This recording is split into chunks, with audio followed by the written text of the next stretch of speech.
down, Theodore. Happy New Year.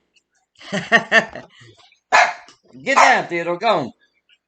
I hope everybody had a happy New Year last night celebration, and it was safe, and nobody got hurt, and nobody got too drunk, or nobody got bit by their dog when they blew their horn whistle, like I'm about to get from Theodore.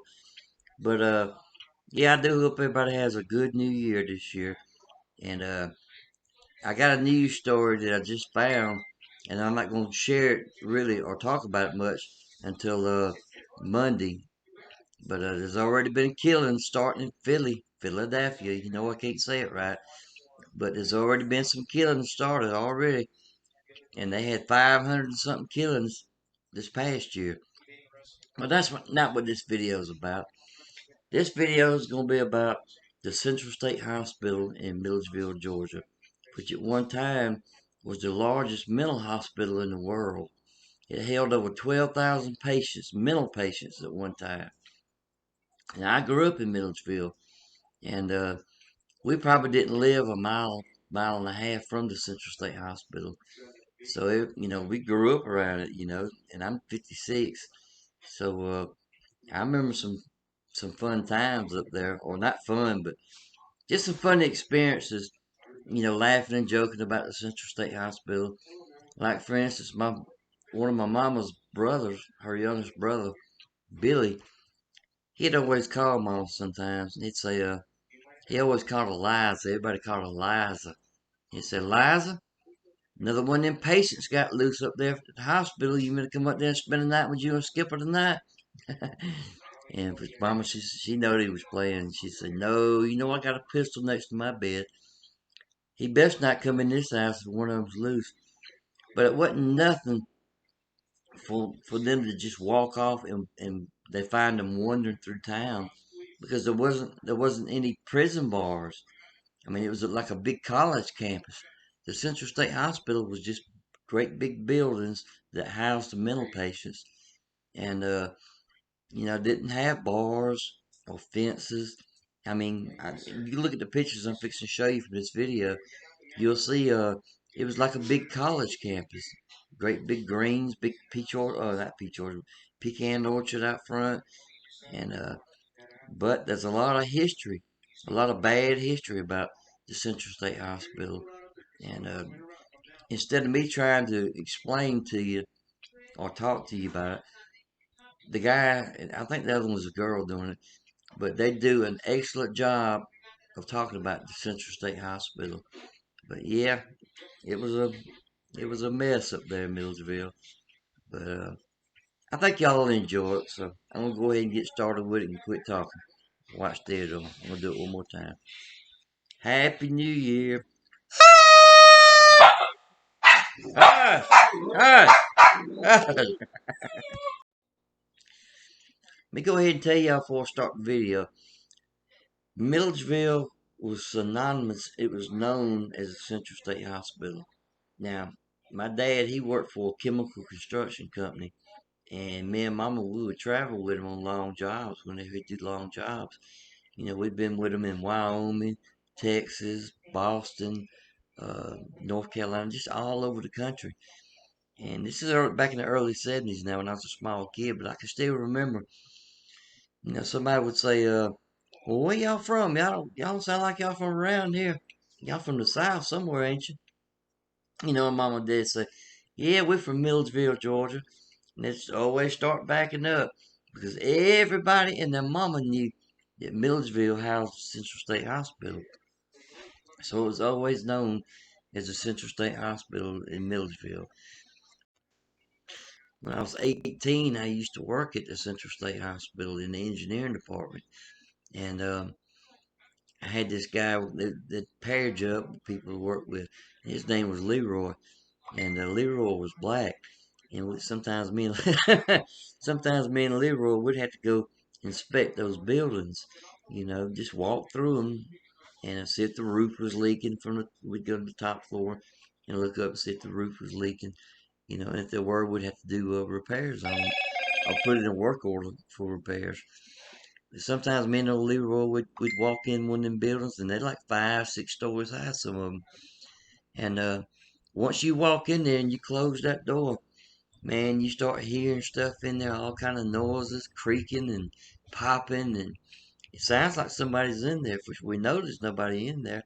And there's always a thing about the Central State Hospital being haunted. And I think she's gonna talk a little bit about it. But yeah, we had some funny times up there. Most times me and old Leroy wouldn't get past the front door. We're supposed to walk that whole building, or mainly the top floor, just to make sure the roof wasn't leaking. But we wouldn't go no further than that front as you walk in the door. And we'd just stand there for a little bit. And Leroy would be scared to death. So we'd just stand there long enough, like, in case somebody from the engineering department come by and they saw us when we walked in. They know what we're doing there. They know how long we need to be there to do what we're supposed to do. So we'd stay there about 10 or 15, 20 minutes, and then we'd go ahead and leave. Leroy, I couldn't, most times I couldn't get Leroy past that front door. But there's a lot of interesting stories about that Central State Hospital up there, like the Binion building where they housed the criminally insane. Uh, I mean, that was the rough ones up there. I mean, really, really rough. Killers and rapists. I mean, the bad of the bad. And I remember one time me and Leroy had to go up there and do a little job on one of the floors up there. They had just got this guy in that was declared insane. He couldn't go to regular prison, so they sent him up there to the Binion building. And we had to build like an 8 by 8 room. And when we built it out of wood, but we had to use 3 sheets of 3/4 inch plywood together because he was so dang doggone strong to build that little room to keep him in. But yeah, I remember some stories up at that state hospital. I remember sometimes we'd go up there. Most times there wasn't much repair work had to be done, and the patients were bad about the men. They were bad about standing in the corner and pissing on the floor, and they had that old cheap towel, and it would just curl up and flip up, and we'd have to go in there and replace floor tile and stuff.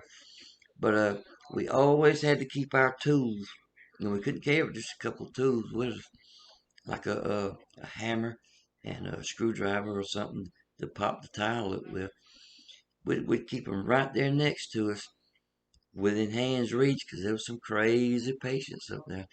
Yeah, man, I got all kind of stories I can tell you all about that Central State Hospital. But anyhow, let's get on with this video so they can tell you a little bit about it. All right? All right. Sprawling, overbearing, and derelict, these 200 buildings once made up one of the largest and most notorious state-run psychiatric hospitals in the world. Based in Milledgeville, a small town less than 100 miles from Atlanta, the Central State Hospital's dark legacy is infamous with local residents. Founded in the 19th century as the Georgia State Lunatic, Idiot, and Epileptic Asylum, a lack of funding and a primitive approach to mental health led to brutal treatments and at times deteriorating conditions.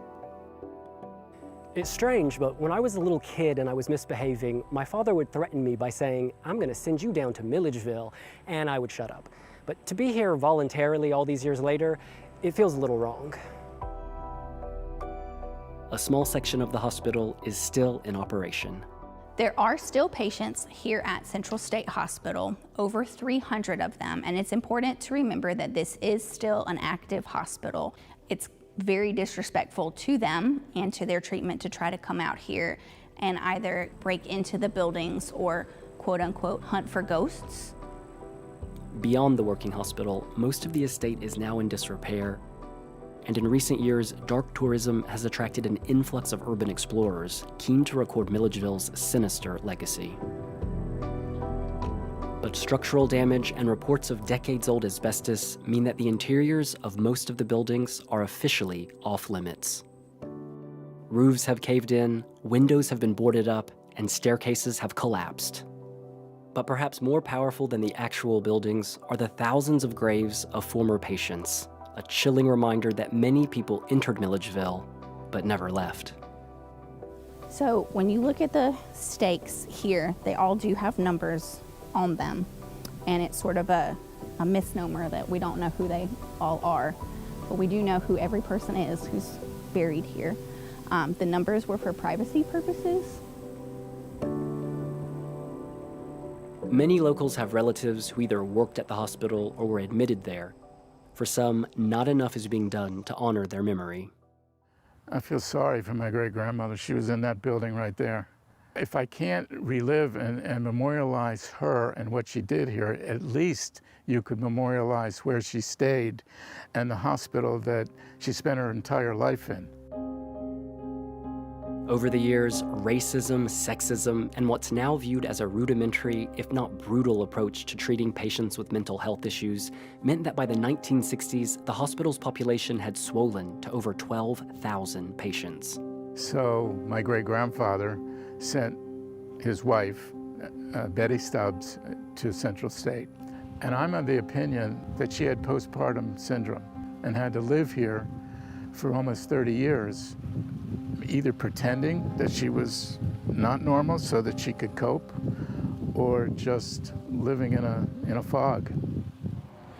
1899, 1904, these are the original trustee reports. 1950 were 10,000 patients here. Sadly, a lack of staff and resources meant conditions declined rapidly, and the asylum became notorious for its mistreatment of those admitted. So these were lobotomy, Dr. Fisher's lobotomy picks. They went into the eye orbital socket of the eye and deadened the front part of the brain. But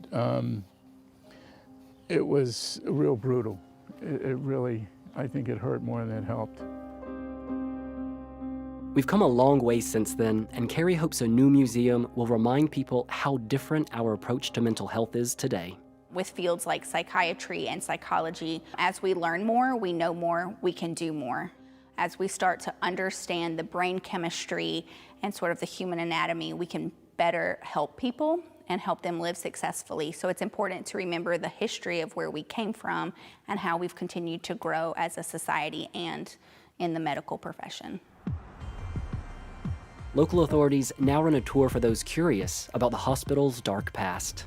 Central State Hospital is Georgia's oldest and largest state psychiatric hospital. I think our tour fills a gap for local residents in Milledgeville because the hospital has been something that has been here for a long, long time. I find that people often have a sense in their own mind of what they think it was like, but when they come, it's an opportunity for them to really learn about the size, the scope, and the humanity involved in the hospital campus. Well, I think history is important because if you don't know where you came from, you're not going to know where you go in the future. And it's extremely important for the people who worked here, for the family members that were patients here, and for researchers in the future to know what went on here. The people I've met today have driven home the importance of remembering the patients who lived here and the thousands who died. Acknowledging them and what happened is uncomfortable, but to me, it feels like the right thing to do.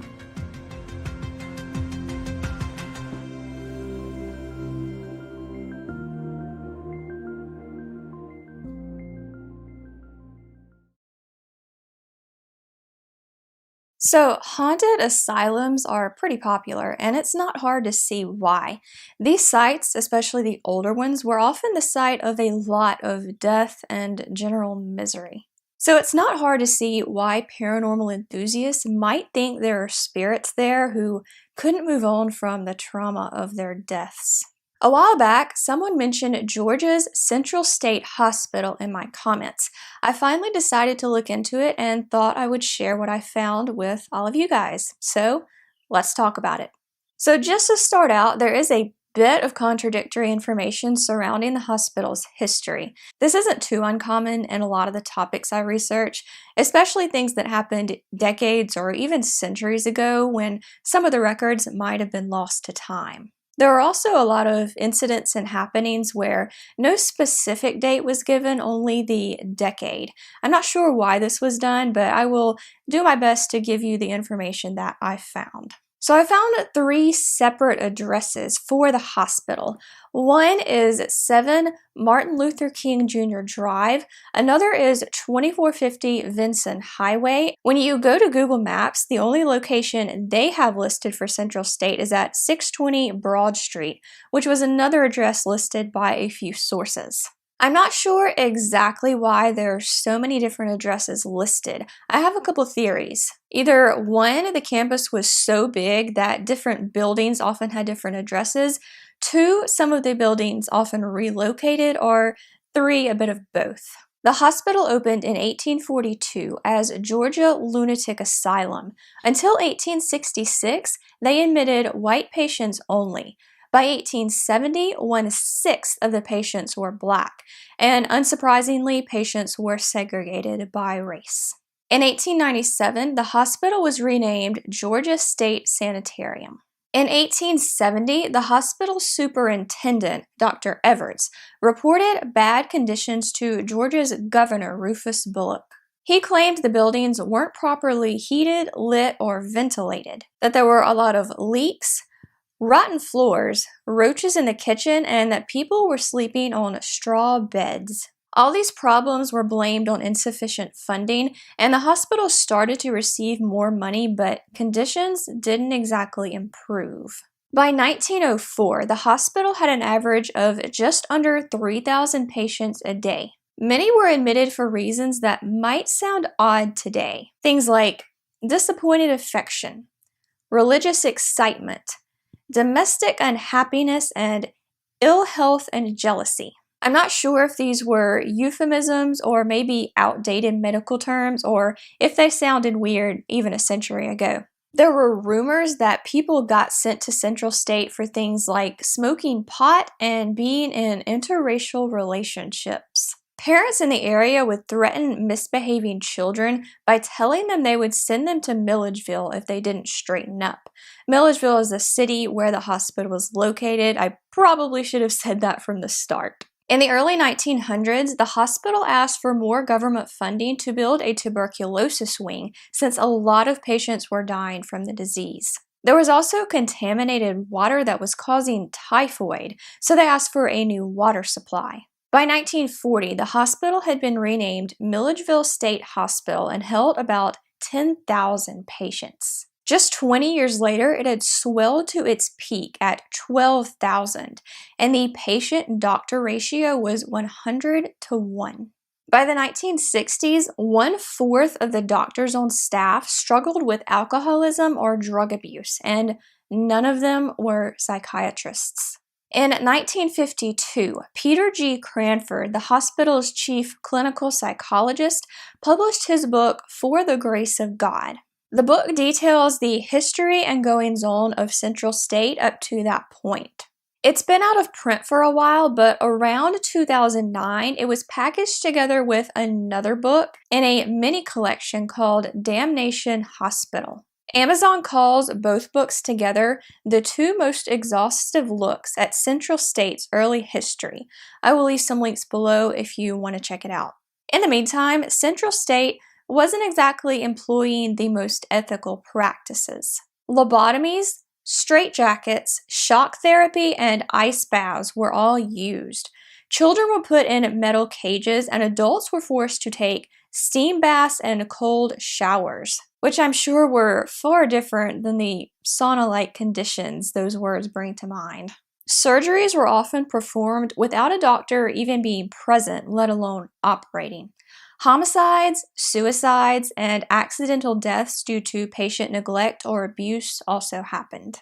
Another issue the staff had to deal with in the mid-1900s was forced sterilization. Georgia enacted a law in 1937 that made this practice legal, and many doctors and politicians of the day supported it. It didn't end until 1963, by which point over 3,000 people in Georgia had been forcibly sterilized.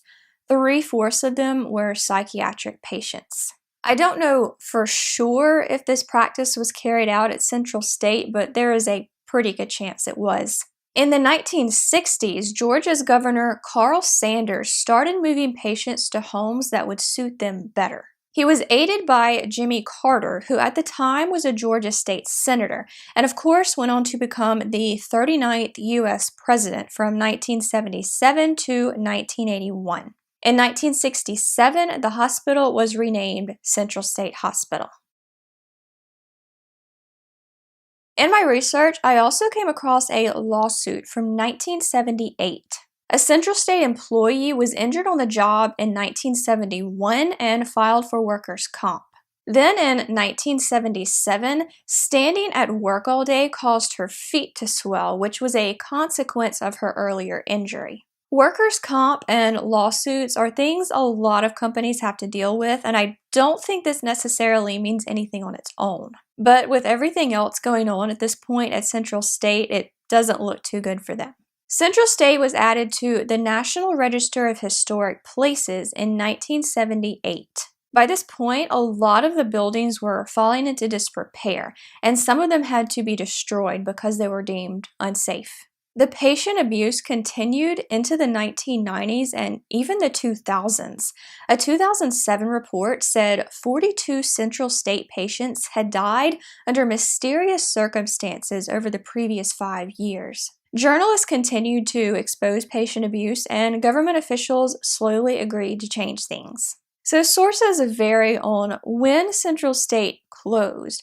One source said it closed in 2010, but another said it was set to close in 2013. The hospital is actually still in operation, though it houses less than 200 patients as of 2015, and only one, maybe 2 or 3 buildings are still in operation. Central State today is described as a forensics facility, as well as a residential living center for people with behavioral health disorders. Its address is also listed at 2450 Vincent Highway, which is one of the addresses listed earlier. The building that used to be the hospital's train station was turned into a museum at one point, but I don't think it's still open. In fact, most of the hospital campus's 200 buildings on 2,000 acres of land now lay abandoned and falling apart.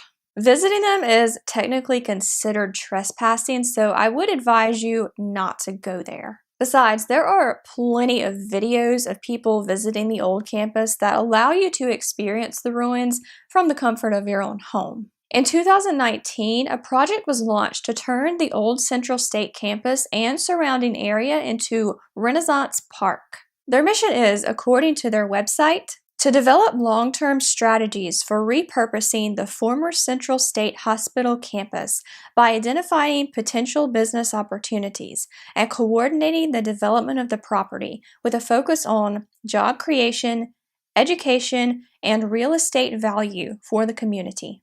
There's not much more information about specific buildings or projects, but I'll leave a link to their website if you would like to keep up with things. So, given Central State's dark history, it's not a surprise that there are rumors of paranormal activity on the grounds. Reports include apparitions, disembodied voices in the area, screams coming from abandoned buildings, phantom touches, breathing on the back of people's necks, and even rumors of demonic rituals. 2 women who visited the grounds claimed that someone or something was throwing things at them from inside on the upper floors while they were outside.